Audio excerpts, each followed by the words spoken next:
Hello बच्चों। तो आज हम पढ़ेंगे हीटिंग इफेक्ट ऑफ करंट। क्या पढ़ेंगे बच्चों? हेडिंग क्या है मेरा? Heating effect of current. Effect of current. देखो बच्चों, क्या होता है कि कोई कंडक्टर में अगर कोई कंडक्टर है, मान लो, ठीक है, करंट आ गया करंट, तो इसमें क्या रेजिस्टर होगा, है ना? यानी इसके अंदर क्या होगा? रेजिस्टर होगा, राइट? बहुत अच्छा। अच्छा ये बताओ, जो रेजिस्टेंस जो होता है उसका रीजन क्या है? तो मैंने ये बता रखा है कि जो रेजिस्टेंस होता है अंदर में, उसका रीजन ये है कि कोलिजन बिटवीन द इलेक्ट्रॉन। ठीक है ना?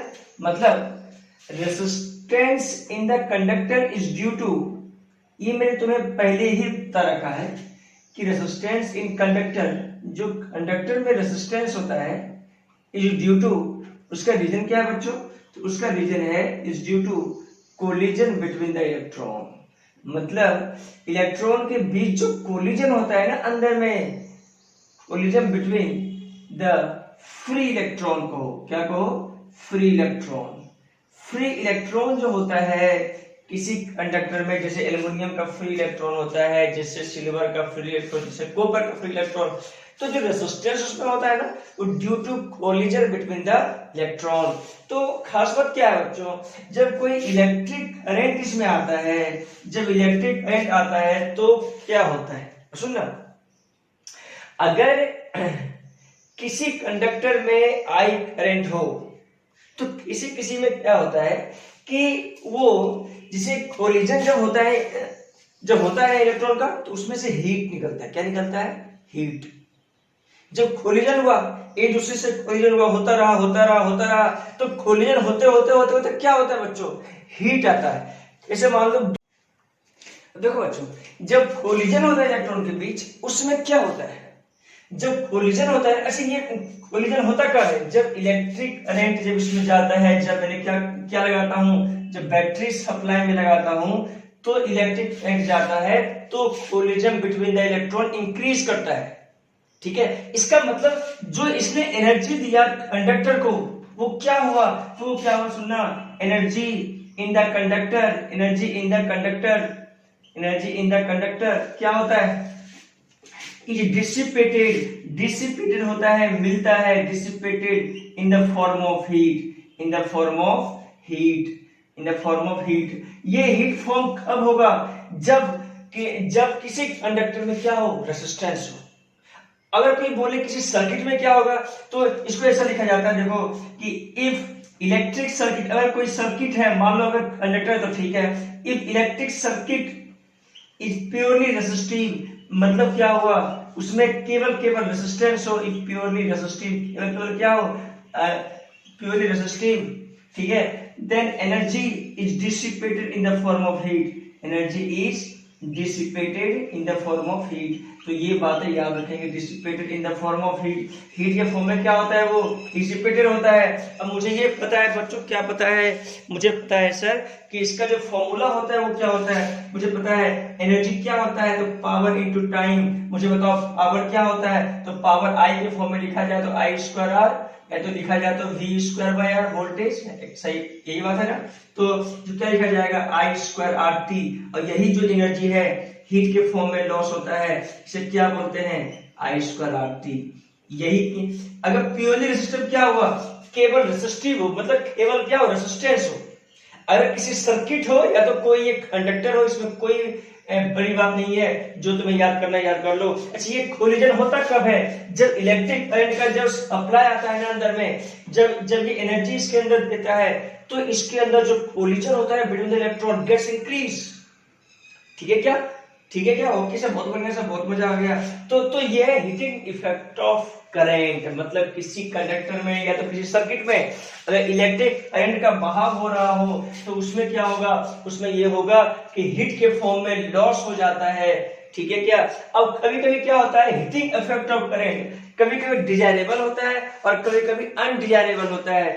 डिजायरेबल मतलब जहां पे रिक्वायरमेंट हो, जहां पे नीड हो, और अनडिजायरेबल मतलब जहां पे हम नहीं भी चाहते हैं ना वहां भी लॉस आ जाता है। तो ये बात है अनडिजायरेबल और डिजायरेबल का। तो इसके बाद जो टॉपिक इसमें वो है जूल्स लॉ ऑफ हीटिंग। क्या है बच्चों? Joules law of heating. चलो करते हैं आज जूल्स लॉ ऑफ हीटिंग। तो अभी हम करेंगे जूल्स लॉ। मतलब जूल क्या थे? एक साइंटिस्ट थे, है ना, तो उन्होंने अपना लॉ दिया है, वही लॉ है जो अभी मैंने लिखा, वही लॉ है। तो लॉ क्या है देखो, तो लॉ है जूल्स लॉ ऑफ हीटिंग। क्या बोला बच्चों? Joules law of heating. तो जूल्स लॉ ऑफ हीटिंग क्या है? तो जूल्स लॉ ऑफ हीटिंग क्या है? तो देखो इन्होंने बोला he stated that he states that सुनना फर्स्ट में, या तो that heat loss in the conductor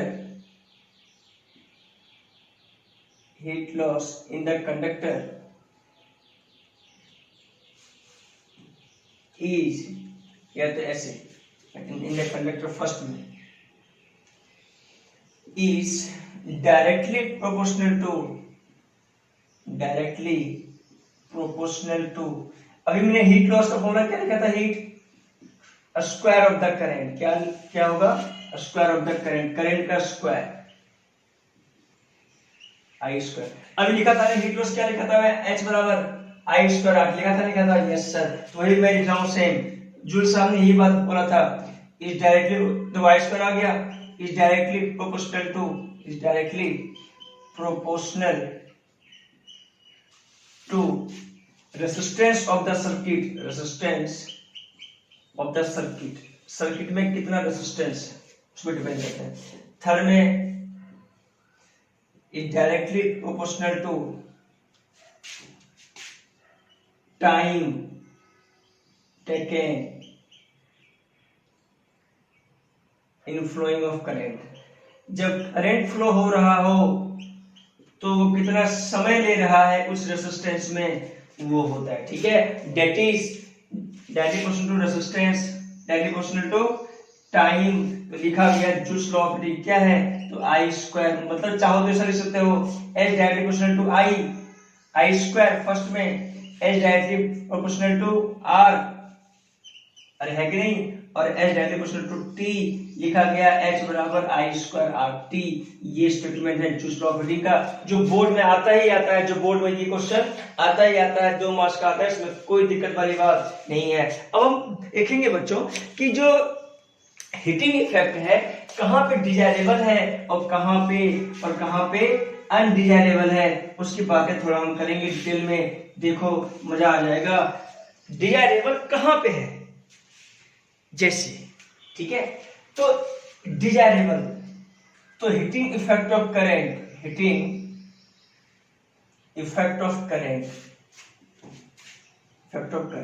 जहां पे डिजायरेबल हो, मतलब जहां पे रिक्वायरमेंट हो।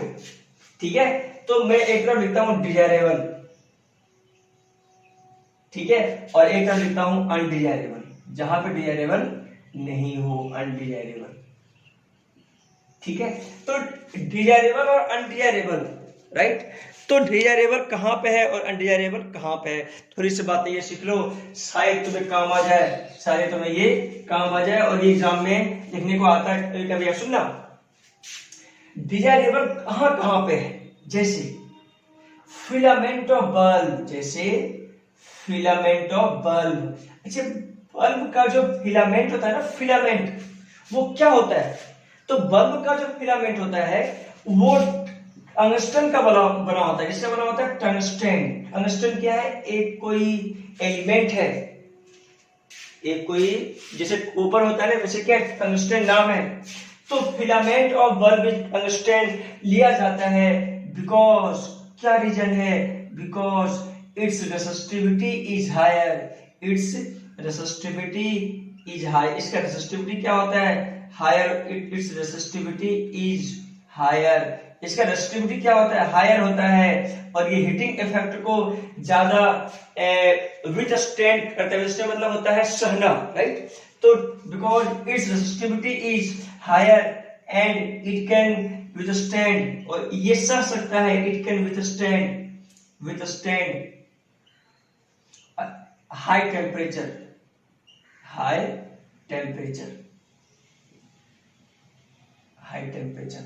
और इसका जो और क्या रीजन है, और इसका जो मेल्टिंग पॉइंट है, इट्स मेल्टिंग पॉइंट, इसका मेल्टिंग पॉइंट जो है मतलब वो टेम्परेचर जिसपे ये वायर, जिसपे ये टंगस्टन मेल्ट हो जाए, वो है 3380 degree Celsius. It's a high value. इतने टेम्परेचर अगर मिल जाए ना किसको, टंगस्टन को, तब ये मेल्ट होता है, अन्यथा मेल्ट ये नहीं होता है। जिससे बल्ब क्या होता है, कभी कभी फ्यूज हो जाता है। फ्यूज होने का रीजन क्या है कि उसका जो फिलामेंट होता है वो ब्रेक कर जाता है, मतलब क्या होता है, वो मेल्ट कर जाता है, तो वो अपने आप ब्रेक कर जाता है। तो जो फिलामेंट और बल्ब जो है ना टंगस्टन, वो क्या डिजायरेबल है। क्यों डिजायरेबल है? क्योंकि उसका रेजिस्टिविटी क्या होता है, हाई होता है बच्चों, और it can withstand high temperature, और इसमें हाई टेम्परेचर को सहने का क्षमता होता है। और इसका जो मेल्टिंग पॉइंट होता है वो कितना होता है, 3380 डिग्री सेल्सियस। ये डिजायरेबल है, ये अनडिजायरेबल कहीं भी नहीं है। ये इतना मतलब ऐसा मुझे चाहिए अभी। तो देखो क्या होता है, जो बल्ब होता है ना, बल्ब उसमें फिलामेंट लगा होता है, वो फिलामेंट बना होता है टंगस्टन का। और अगर और कोई अगर वायर लगा दोगे ना उसमें, कॉपर वगैरह, तो मेल्ट कर जाएगा वो, क्योंकि उसका रेजिस्टिविटी क्या होता है, उसका रेजिस्टिविटी कॉपर का बहुत वीक होता है, इसका बहुत ही क्या होता है, रेजिस्टिविटी ज्यादा होता है। रेजिस्टिविटी मतलब ये हो गया कि कभी मतलब वो मेल्ट करता है बहुत लेट से, मतलब वो रेजिस्टेंस उसमें बहुत ज्यादा हीटिंग लॉस होता है। अरे देखो हीटिंग लॉस होता है तभी तो उससे लाइट निकलता है, ठीक है, क्या बोल समझ में आया क्या? हीटिंग लॉस ही लाइट निकालता है, किसमें, बल्ब में, इसीलिए डिजायरेबल है। बहुत बढ़िया सर, मजा आ गया। अब देखो, अच्छा ये बताओ, और देख लो इलेक्ट्रिक हीटर। अच्छा ये बताओ, इलेक्ट्रिक हीटर ले लो, ठीक है, और बोलो क्या होगा, इलेक्ट्रिक आयरन ले लो, आयरन, ये सभी में हीटिंग इफेक्ट डिजायरेबल है। क्यों बोला बच्चों? इसीलिए कि इलेक्ट्रिक हीटर में एक ऐसा वायर लगा, मतलब एक ऐसा कॉइल लगा होता है, कॉइल जिसमें रेजिस्टिविटी हायर होता है। रेजिस्टिविटी हायर मतलब हीटिंग लॉस ज्यादा होगा, तभी हीट होगा, तभी आयरन हम कर सकते हैं, अन्यथा आयरन कर नहीं सकते। कपड़े को आयरन करते हैं इलेक्ट्रिक आयरन से, उसका रीजन क्या है? उसका रीजन है हीटिंग इफेक्ट ऑफ करंट। वो क्या, वो डिजायरेबल है। डिजायरेबल मतलब उसका नीड है, ठीक है। जैसे इलेक्ट्रिक हीटर होता है ना, कॉइल होता है, उसमें ऐसे करके लगा होता है कॉइल, ठीक है, उसका भी रेजिस्टिविटी क्या होता है, हाई होता है, उसका रेजिस्टिविटी क्या होता है, हाई होता है। क्या बोला समझ में आया? मेन इंपॉर्टेंट ये है कि टंगस्टन का लगा होता है, उसका यूज क्यों करते हैं, उसका यूज करने का दो रीजन क्या क्या बोलो, रेजिस्टिविटी हायर होता है, और उसका जो मेल्टिंग पॉइंट होता है वो बहुत ही ज्यादा होता है, जो 3380 डिग्री सेल्सियस होता है। दो रीजन है, बहुत बढ़िया सा, मजा आ गया। चलो अब ये है डिजायरेबल। ऐसे अनडिजायरेबल क्या है? जहां पर नीड नहीं हो लेकिन जानबूझ के आ जाना, वो क्या है, अनडिजायरेबल। जहां पर नीड नहीं हो वहां भी आ जाना, तो वो एक अनडिजायरेबल है। जैसे मोबाइल पे अगर हम चार्जिंग लगाते हैं चार्ज में, तो क्या होता है, मोबाइल हीट हो जाता है, जो रिक्वायरमेंट नहीं है। हीट होने से इसका जो फंक्शन होता है मोबाइल का थोड़ा सा वीक हो जाता है, जो दिक्कत पैदा करता है, वो क्या है, अनडिजायरेबल। क्या समझ में आया? यस सर, बहुत बढ़िया सर, बहुत मजा आ गया। तो क्या है कि चार्जिंग ऑफ मोबाइल जब चार्जिंग होता है, ठीक है, तो वो क्या है, अनडिजायरेबल है। मतलब उसमें क्या होता है, sometime it gets heated, sometime it gets heated during charging. बस हो गया, समटाइम इट गेट्स हीटेड। तो ये क्या है, ये अनडिजायरेबल है। हम चाहते नहीं कि मोबाइल मेरा हीट हो, लेकिन जैसे ही चार्जिंग होता है ना, जैसे ही इलेक्ट्रिक करंट आता है मोबाइल में, थोड़ा सा चार्जिंग होता है, किसी मोबाइल में वो मोबाइल हीट हो जाता है, थोड़ा फंक्शन उसका वीक हो जाता है, सॉफ्टवेयर उसका थोड़ा सा मतलब वीक हो जाता है, फंक्शन वीक हो जाता है उसका यार, ठीक है। तो charging of mobile sometime it gets heated, तो ये बात यार अनडिजायरेबल है। और सेकंड बात क्या है, जैसे एलईडी जो टीवी होता है उसमें भी क्या होता है, कभी हीट आ जाता है, तो वो भी क्या है, अनडिजायरेबल है। क्या बोला बच्चों, समझ में आ रहा नहीं आ रहा? ये सब बहुत बढ़िया, सब मजा आ गया। एलईडी टीवी जो होता है उसमें भी हीट हो जाता है। एलईडी जो पुराने जमाने में जो टीवी था वो भी हीट हो जाता था, जो रिक्वायरमेंट नहीं है, ठीक है, लेकिन हीट ज्यादा होता है, ठीक है, जो रिक्वायरमेंट नहीं है, एलईडी हो गया, बहुत सारा ईटीसी, तो ये सब क्या अनडिजायरेबल है, मतलब यहाँ पे रिक्वायरमेंट नहीं है लेकिन यहाँ पे रिक्वायरमेंट है, तो ये सब बातें याद रखेंगे बच्चों। क्या बोला समझ में आ गया क्या? यस सर, बहुत बढ़िया सर। तो डिजायरेबल और undesirable heating effect of current, very important topic, ठीक है। तो अगर कोई बोल दे कि why we present and understand as a filament of bulb, तो क्या कहोगे? तो फिलामेंट ऑफ बल्ब इसलिए होता है, उसका रीजन क्या है? चलो मैं लिखता हूं question.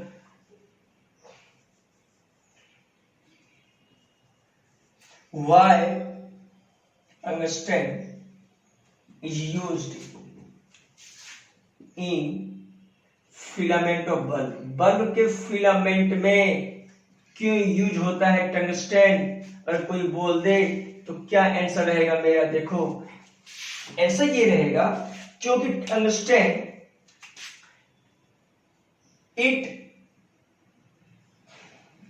It's resistivity is high. First में तो ये है, इट्स रेसिस्टिविटी इज हाई,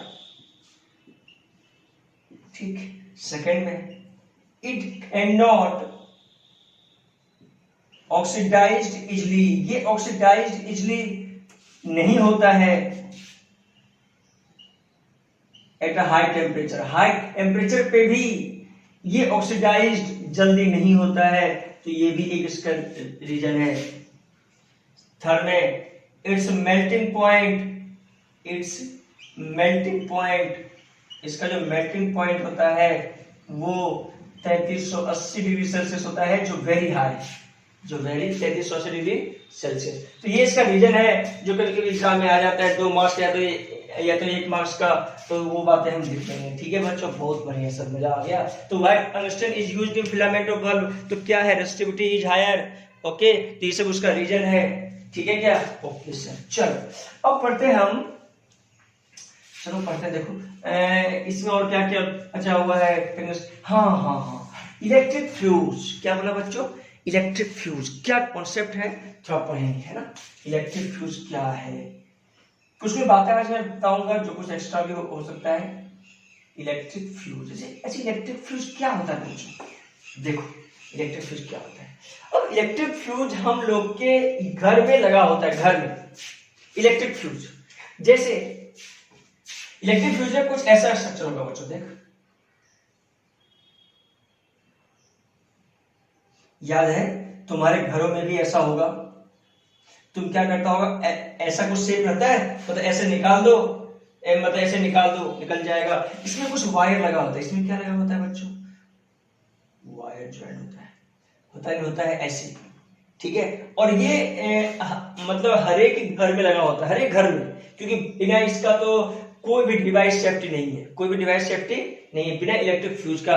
तो ये घरों में लगा हुआ होता है, ऐसा शेप होता है, इसको ऐसे लगा दो, फिर निकाल दो, निकाल लोगे, ठीक है, तो बत्ती बुझ जाएगा अपने आप, ठीक है। और जो लगा दोगे तो बत्ती अपने आप आ जाएगा, मतलब लाइट आ जाएगा। इसमें कोई शक बात नहीं है, प्यारे बत्ती बुझा जाता है, कोई दिक्कत वाली बात नहीं। चलते किधर? तो देखो, तो ये स्पेशल वायर का बना होता है। किसका बना होता है?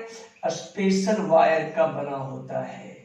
Special wire made of nichrome wire का बना होता है, निक्रोम एंड मैंगनीन, और मैंगनीन वायर का बना होता है। मैंगनीन नाम है, निक्रोम और मैंगनीन वायर का बना, स्पेशल वायर का होता बना हुआ। क्यों ऐसा होता है? क्योंकि देखो हैवी करंट अगर इसमें मान लो कि घर में, जैसे मान लो जो सप्लाई होता है उससे मान लो हैवी करंट आ गया एकाएक, तो क्या होता है कि जितना भी, जैसे फैन हो गया, बल्ब हो गया, फ्यूज हो जाता है बल्ब, फैन क्या होगा, जल भी, उसका जो कॉइल होता है, कॉइल फैन का बर्न भी कर सकता है अगर हैवीली करंट आ गया तो। लेकिन हर एक घर में ये फ्यूज लगा होता है, अगर हैवी करंट आता है ना तो ये मेल्ट कर जाता है, और जो जितना भी अप्लायंसेज है, बल्ब है, फैन है, सभी को बचा लेता है अपने अंदर। क्या बोला, समझ में आया क्या? अगर हैवी करंट आ गया तो ये मेल्ट होकर क्या हो जाता है, ये वायर ब्रेक हो जाता है, ताकि जितना भी अप्लायंसेज है सारा बच सके, सारा मतलब सारा डैमेज ना हो। तो ये एक सेफ्टी डिवाइस है। क्या है ये? एक सेफ्टी डिवाइस है। क्या है ये? Safety device. तो क्या बोलेंगे? Electric fuse it is a safety device. ये सेफ्टी डिवाइस है, ठीक है। Safety device connected in series, connected in series, series में लगा होता है with live wire. Live wire क्या है? तो 3 टाइप का वायर होता है। एक तो लाइव वायर, ठीक है, लाइव वायर देखो, एक तो होता है रेड वायर, ब्लैक और न्यूट्रल वायर, ठीक है। तो लाइव वायर रेड कलर का होता है, ठीक है। तो कोई बात नहीं, सब आएगा तो स्वयं में आएगा, वो सब कोई बात नहीं है, उसमें कोई बड़ी बात नहीं है। ग्रीन आता है, ऐसा आता है, वो मैं बताऊंगा बाद में, चलो ठीक है। तो ये जो सेफ्टी डिवाइस है ना, वो सीरीज में लगाया जाता है। सीरीज में क्यों लगाया जाता है? ताकि अगर सप्लाई टूट जाए तो सीरीज में मतलब कहीं भी करंट नहीं आएगा। मतलब ये कब यूज होता है? ये यूज होता है तब, देखो, it is made up of a special wire. It is made up of a special wire का बना होता है, so that it gets melt, ये मेल्ट हो जाए when heavy current is flowing, when heavy current is flowing, जब heavy current flow कर रहा हो in the circuit, तो ये क्या कर जाता है? मेल्ट कर जाता है, ब्रेक हो जाता है, ठीक है। एंड इट प्रिवेंट, नेक्स्ट में, it prevent all appliances connected in series। all appliances मतलब जैसे bulb, fan, TV, right, refrigerator, सभी को बचा लेता है। it prevent all appliances when heavy current is flowing, when heavy current is flowing, heavy current is flowing। कभी कभी heavy current आता है, अक्सर आता नहीं है वैसे, ठीक है, कभी कभी आ गया तो ये मेल्ट कर जाता है और सभी डिवाइस को बचा लेता है। ये इलेक्ट्रिक फ्यूज का काम है। क्या बोला बच्चों, समझ में आया क्या? यस सर, बहुत अच्छा, बहुत बढ़िया, मजा आ गया। तो इसमें क्या है कि इट प्रिवेंट ऑल अप्लायंसेस, ठीक है, bulb, fan, TV, refrigerator, etc, सभी को बचा लेता है। कौन? Electric fuse. क्यों बचाता है? क्योंकि हैवी करंट आता है ना, तो ये वायर मेल्ट कर जाता है, तो करंट एक जगह से दूसरी जगह नहीं आ पाता है, इसीलिए वो सभी अप्लायंसेस को बचा लेता है। क्या बोला, समझ में आ गया बच्चों? ये सब बहुत बढ़िया, सब बहुत अच्छा, मजा आ गया। ओहो, तो यहाँ पे क्या है? तो यहाँ पे रेजिस्टिविटी इसका लोअर होता है, किसका? इस वायर का, निक्रोम वायर का, ताकि हैवी करंट आए तो मेल्ट हो जाए, हीटिंग इफेक्ट से मेल्ट हो जाए, हीटिंग इफेक्ट से मेल्ट हो जाए, ठीक है। मेल्ट कैसे होगा? तो हीटिंग इफेक्ट से ही मेल्ट होगा वो, राइट। यस सर, बहुत बढ़िया। चलो, तो इलेक्ट्रिक फ्यूज के बारे में चलो बच्चों, अब पढ़ेंगे हम commercial unit of commercial unit of electric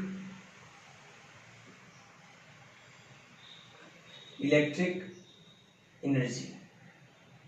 commercial unit क्या होता है इलेक्ट्रिक एनर्जी का, ठीक है।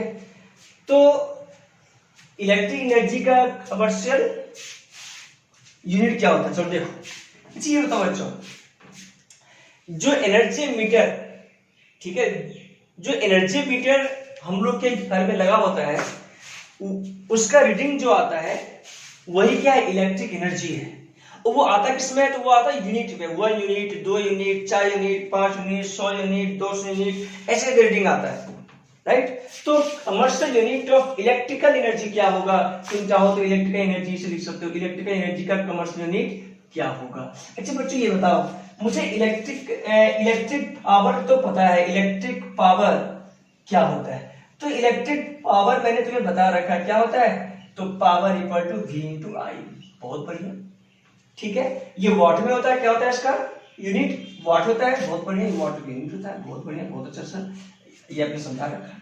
तो commercial unit of electrical energy क्या है? तो सही मायने में एनर्जी का जूल होना चाहिए, सही मायने में क्या होना चाहिए, जूल। लेकिन जो घरों में जो रीडिंग आता है ना एनर्जी मीटर में, वो क्या आता है, वो यूनिट में आता है। वो यूनिट क्या है, अब तो सुनना, जैसे सुनने थे, जैसे एनर्जी बराबर पावर इंटू टाइम कहे तो यूनिट ऑफ एनर्जी क्या कहोगे, तो यूनिट ऑफ एनर्जी कहोगे, तुम इलेक्ट्रिक एनर्जी कहोगे क्या, वॉट इंटू सेकेंड, क्या कहोगे, वॉट इंटू सेकेंड। ठीक है, ऐसा यूनिट है ये, क्या एसआई यूनिट है, बहुत बढ़िया।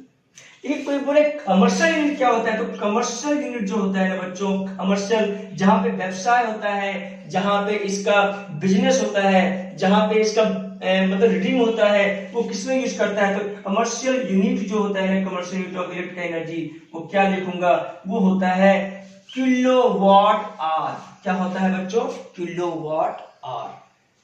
अच्छा, वाट इंटू सेकंड क्या होता है, जूल, 1 जूल, अरे 1 वाट सेकंड 1 जूल, यह है 1 किलोवाट आवर, मतलब किलोवाट आवर होता है commercial unit of energy, electrical energy. Kilowatt है ना, क्या बोला इसमें, किलोवाट आवर, किलोवाट आवर होता है। कोई बोले कि मुझे बताओ कि 1 किलोवाट में कितना जूल होगा, 1 किलोवाट आवर में कितना जूल, तो सोचो 1 किलोवाट में कितना वाट, तो 1000 वाट, तो 1000 वाट लिख लिया, इंटू 1 आवर में कितने सेकेंड, तो 60 मिनट इंटू 60 सेकेंड, इतना सेकेंड आ गया, कितना आ गया, 1 किलोवाट आवर इक्वल टू कितना आ गया बच्चों, देखो कितना आ गया, देखो 36, तो 36 203050 10 के पावर 3 2 5, ये वाट इंटू सेकेंड है, वाट इंटू सेकेंड, वाट मीन्स 3.6 10 के पावर कितना आएगा बच्चों, बोलो 10 के पावर 6, सही बात है कि नहीं यार, यस सर, 3.6 इंटू 10 के पावर 6 जूल है, जूल ही तो है वाट सेकेंड, तो 1 किलोवाट आवर ही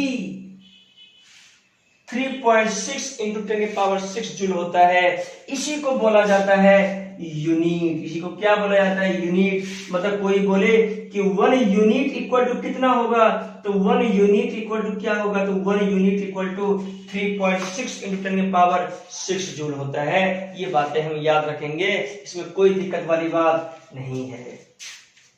इसमें खासकर ये न्यूमेरिकल आता है बच्चों, क्या आता है, न्यूमेरिकल।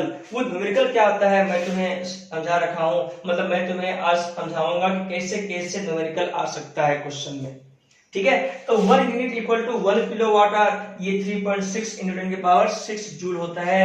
ये बातें याद रखेंगे हम, इसमें कोई दिक्कत वाली बात नहीं है, ठीक है क्या, यस सर। अब हम इसमें कुछ क्वेश्चन करेंगे यार, क्वेश्चन करेंगे, न्यूमेरिकल करेंगे, जो सही समझ में आएगा। देखो चलो इसके क्वेश्चन करेंगे। देखो क्वेश्चन क्या है, देखो 2 बल्ब है, एग्जांपल कराओ समझना, ये एनसीईआरटी में लिखा रहेगा। 2 बल्ब है, ठीक है, दोनों में क्या है बच्चों, सुनना, 100 वाट का बल्ब है, 100 वाट का बल्ब, 100 वाट का ईच बल्ब है, ठीक है। और डेली 2 घंटा डेली चलता है, कितना चलता है, 2 घंटा डेली जलता है, ठीक है सर, बहुत बढ़िया सर। फिर 3 फैन है, 3 फैन है, 3 क्या है, फैन है, 3 फैन है, लिखा हुआ है कि ये भी मान लो 1000 वाट का है, कितने वाट का है, 1000 वाट का है, और 6 आवर डेली चलता है, 6 आवर डेली चलता है, ठीक है, बहुत बढ़िया, बहुत अच्छा, बहुत। और क्वेश्चन में गिवन होगा सारा कुछ, मान लो ऐसा ऐसा क्वेश्चन गिवन है, ठीक है, मतलब एक क्वेश्चन में है सारा कुछ गिवन है, सारा कुछ गिवन, और बोल रहा है कि एक रेफ्रिजरेटर है जो 2000 वाट का पावर खींचता है और चलता है 5 आवर का बिजली डेली लेता है। बोलता है find total energy consumed by the appliances, मतलब एक घर में ऐसा होता है, तो बताओ टोटल एनर्जी कितना लेगा सारा अप्लायंस। अप्लायंस मतलब क्या होता है, फैन, बल्ब, रेफ्रिजरेटर, तो कितना एनर्जी लेगा टोटल एनर्जी। तो सुनना, टोटल एनर्जी कितना लेगा, सुनना वेरी इंपॉर्टेंट, सुनना। इन 1 मंथ, कितने दिन में, 1 मंथ में बताना है टोटल एनर्जी कितना बिजली बिल आएगा। खासकर वो ये बातें पूछ रहे हैं, बिजली बिल कितना आएगा। बिजली बिल जो एनर्जी मीटर का रीडिंग होता है वो हीटिंग लॉस में ही आता है, ठीक है क्या, ओके सर। तो देखना, अच्छा ये बताओ, ये 2 घंटा डेली चलता है, 6 घंटा डेली, और ये 5 घंटा डेली चलता है, डेली चलता है, बहुत बढ़िया, एवरीडे चलता है, चलेगा, ठीक। तो देखो ये बताओ मुझे, ये कितना एनर्जी लगा एक दिन का, तो एक दिन का एनर्जी बोलो कितना है, ये एक दिन का एनर्जी कितना है, देख, तो एक दिन का एनर्जी कितना है, सोचो। एनर्जी क्या होता है, तो एनर्जी होता है पावर इनटू टाइम। पावर कितना है, और सोचो मुझे देखना है किलोवाट आवर में, क्या करना है, किलोवाट आवर में, तो किलोवाट, तो किलोवाट में कितना आएगा, ये सोचो, ये वाट में है तो 100/1000 कर दो, ठीक है, तो ये किसमें है, किलोवाट में, ठीक है, कितना है वो, 2 0 कैंसिल, तो 0.1 किलोवाट। तो जो एनर्जी आएगा वो कितना आएगा, इसमें एनर्जी आएगा 0.1 किलोवाट इंटू आर, आर कितना, 2R, कितना आ गया, तो 0.2 किलोवाट आर, ठीक है। अरे क्या है, समझ में आया ना, इतना ठीक है, बहुत बढ़िया, बहुत अच्छा। ये डेली इतना चल रहा है, इतना चल रहा है डेली, इतना क्या चल रहा है, डेली इतना यूनिट उठा रहा है। कौन उठा रहा है इतना यूनिट, अच्छा यूनिट तो है 1 किलोवाट इक्वल टू 1 यूनिट, तो 0.2 यूनिट, राइट, बहुत अच्छा, बहुत बढ़िया। मतलब जो बल्ब है ना, 2 बल्ब 100 वाट का जो है वो 0.2 यूनिट उठा रहा है लोड हमेशा, बहुत बढ़िया। ये देखो, ये जो फैन है, 3 फैन है, एक मिनट याद रखना, 2 बल्ब है, कितना है, 2 बल्ब, और एक बल्ब इतना जलता है 2 घंटे, और 100 वाट का ईच बल्ब है, तो इंटू हो जाएगा 2, तो कितना आएगा, तो 0.4 किलोवाट आवर डेली का, क्योंकि ये एक बल्ब का है ना, एक बल्ब का ये है, ठीक है, और एक बल्ब कितना चलता है, 2 घंटे डेली चलता है, ठीक है। ये देखो, एक फैन का निकालो पहले, एनर्जी कितना आएगा, देखो ये कितना, 1000 वाट, मतलब 1 किलोवाट। को समझ में आया क्या, यस सर। अरे अपन 1000 कर दो तो 1 किलोवाट, 6 आवर, गुड। इंटू कितना, तो इंटू कितना, मतलब ये इंच का है, कितने का है, इंच, हर एक फैन का इतना वाट है, इतना चलता है डेली। 3 फैन है तो इंटू 3 कर दो, कितना आ गया बच्चों, देखो 18 18 किलोवाट आवर, बहुत बढ़िया सर, मजा आ गया। ये डेली का कितने का, ये डेली का कितने का, ये डेली का 3 फैन चलता है। लास्ट में रेफ्रिजरेटर है, इसमें कितना एनर्जी लग रहा है बच्चों, देखो इसमें एनर्जी लग रहा है 2000 वाट, मतलब कितना, 2 किलोवाट। अरे अपन कर दो 1000 किलोवाट में चेंज हो जाएगा वो, ठीक है, तो 2 किलोवाट इंटू 5 आर, कितने रेफ्रिजरेटर है, तो एक ही है, कोई बात नहीं, कितना आ गया, 10 किलोवाट आवर, बहुत बढ़िया। ये भी डेली चल रहा है, क्या चल रहा है, ये डेली। अब देखो, तो टोटल एक दिन में कितना चला, डेली में total energy in 1 day, total energy in 1 day, एक दिन में कितना चल रहा है, तो एक दिन में चल रहा है, मतलब डेली की बात है, एक दिन में वो चल रहा है कितना, तो देखो 0.4 प्लस 18 प्लस 10, सारा किलोवाट आवर में है, सारा किलोवाट आवर में है, कितना आ गया, 28.4 किलोवाट आवर, या तो 28.4 यूनिट। को समझ में आया क्या, यस सर, बहुत बढ़िया। ये एक दिन का है, अगर एक मंथ में निकालना है तो क्या करेंगे, तो total energy consume in 1 month, क्या कहोगे, इन 1 मंथ, मतलब 30 डेज, 30 डेज में कितना होगा, तो एक दिन में इतना आया, तो 28.4 इंटू 30 डेज, कितना आंसर आ गया, 1 पॉइंट कैंसिल, ये कैंसिल, 4 दिया 12, 24, 24 से 25, 752 यूनिट आएगा, 752 यूनिट आएगा एक मंथ में। टोटल कितना यूनिट आएगा, 752 यूनिट आएगा। क्या ऐसा न्यूमेरिकल तुमसे हो जाएगा क्या, यस सर, मुझसे अब ऐसा न्यूमेरिकल अब हो जाएगा, कोई दिक्कत वाली बात इसमें नहीं है, तुमसे न्यूमेरिकल हो जाएगा कि यस सर। अगर मान ले क्वेश्चन में ये बोल रहा है कि बताओ टोटल बिजली बिल कितना आएगा, मतलब कितना पैसा आएगा, दिया हुआ है कि एक यूनिट का जो दाम है, गिवन क्या क्वेश्चन है, सुनो, if cost of one unit of electrical energy is 2.5 rupees, 2.5 rupees है, मान लो 2.5 रुपीज है, ठीक है। तो फाइंड टोटल कॉस्ट बताओ कितना लगेगा इन 1 मंथ, एक मंथ में। तो मुझे पता है कि एक मंथ में जो टोटल यूनिट है वो कितना है, 752 है, और एक यूनिट का कितना था, 2.5, ठीक है।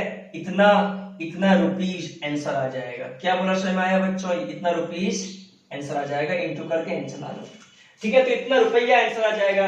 ऐसा क्वेश्चन तुम्हें एनसीईआरटी बुक में मिल जाएगा, जो तुमसे होना चाहिए, इसमें कोई दिक्कत वाली बात नहीं है। बहुत बढ़िया सर, आज आपने सिखाया कि कैसे हम निकालते हैं बिजली बिल, कैसे बिजली बिल आता है, कैसे क्या आता है, ये आपने सिखाया मुझे आज।